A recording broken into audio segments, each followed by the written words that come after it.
एक बार की बात है, एक बार राजा अशोक और उनकी राजकुमारी सुचित्रा रहती है। राजा अशोक बहुत ही दयालु राजा रहते हैं, पर उनकी राजकुमारी बहुत घमंडी रहती है। एक दिन राजकुमारी सुचित्रा अपने उद्यान में घूमती रहती है। तभी वहाँ पर एक साधु महाराज आते हैं। अलग निरंजन, अरे अरे कहाँ चले आ रहे हो? दिखने में तो भिखारी लग रहे हो। आ जाते हो राज्य में दान मांगने। सैनिकों, इस भिखारी को तुरंत बाहर निकालो। टूटी लड़की, इतना आएगा? जा, मैं तुझे श्राप देता हूँ कि तू एक जंगल का पेड़ बन जाएगी। तभी राजा भी वहाँ पहुँच जाते हैं। ए महाराज, मेरी बुद्धि को माफ कर दो। मुझे पता नहीं था आप कौन हैं। महाराज, मुझे माफ कर दीजिए। कृपया आपका श्राप वापस ले लीजिए। नहीं, ये नहीं हो सकता। मैं मेरा श्राप वापस नहीं ले सकता। मैं श्राप से मुक्त होने का उपाय बताता हूँ। जब तुम पेड़ में बदल जाओगी, तब तुम केवल अपने गहने ही दान कर पाओगी और किसी जरूरतमंद इंसान की तुम सहायता करोगी, तब जाके ही तुम श्राप से मुक्ति पाओगे। कोई भी राजी व्यक्ति तुम्हारी मदद नहीं कर सकेगा और इस बीच तुम्हें किसी व्यक्ति ने काट दिया तो तुम्हारी मृत्यु हो जाएगी। ठीक है, अपना चलना। फिर ऐसा कहकर साधु महाराज चले जाते हैं। फिर राजकुमारी एक पेड़ में बदल जाती है। लेकिन हो गए हैं, इस पेड़ के नीचे कोई भी नहीं आ रहा है। मैं किसकी मदद करूं? मैं श्राप से कैसे मुक्त होंगी? हे भगवान, मुझ पे कृपा करो। बहुत थक गया, थोड़ी देर इस पेड़ के नीचे ही बैठ गया। आज तो मैं इतना घूम लिया, फिर भी अन्न का दाना तक नहीं मिला। ये इंसान बहुत गरीब है, मुझे इसकी मदद करनी चाहिए। साधु महाराज ने वैसे भी यूं कहा था, मैं अपने गहने उतार कर दे सकती हूँ। मैं इसको अपने गहने उतार कर दे देती हूँ। अरे, ये गहने कहाँ से आए? लगता है इस पेड़ ने दिए। ये जरूर कोई जादुई पेड़। मुझे जाकर गांव वालों को जादुई पेड़ के बारे में बताना होगा। फिर वह जाकर सबको जादुई पेड़ के बारे में बता देता है। चलो भाइयों, अब हम इस जादुई पेड़ की पूजा करते हैं।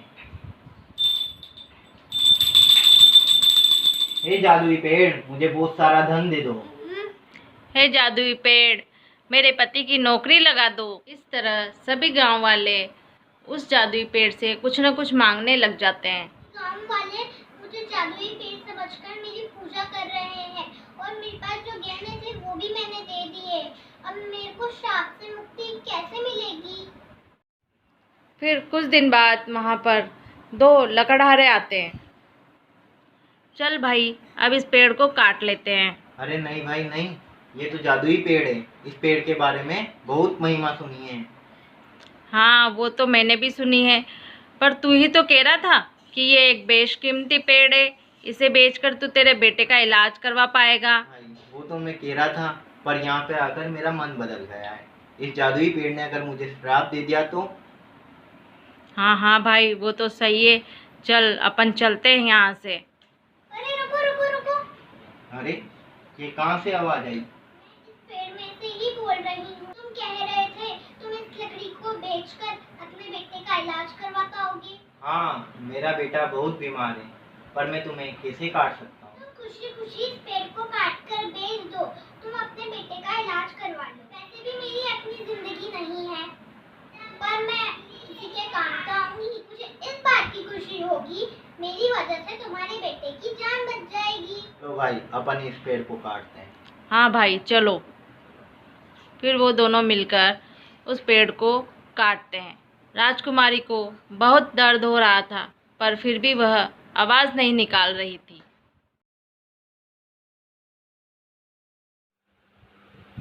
जैसे ही राजकुमारी उठती है, वह अपने आप को महल के अंदर पाती है। अरे, मैं जिंदा हूँ और महल के अंदर कैसे? तभी वहाँ पर साधु महाराज और राजा जी आ जाते हैं। पिताजी, मैं यहाँ कैसे आई? पुत्री, मैंने तुमसे कहा था ना कि तुम किसी की जरूरी मदद करने से श्राप से मुक्त हो जाओगी, लेकिन तुमने तो किसी की जान बचाने के लिए प्राणों का बलिदान ही कर दिया। तो भगवान को तुमको जीवन तो देना ही था। दीर्घ आयुष्मान भव पुत्री। प्रणाम। इसके बाद से राजकुमारी कभी भी घमंड नहीं करती है और वह अपने राज्य में घूमकर गरीब आदमियों की मदद करती है। इस कहानी से हमें ये शिक्षा मिलती है, अगर अपन जरूरतमंदों की मदद करेंगे तो भगवान भी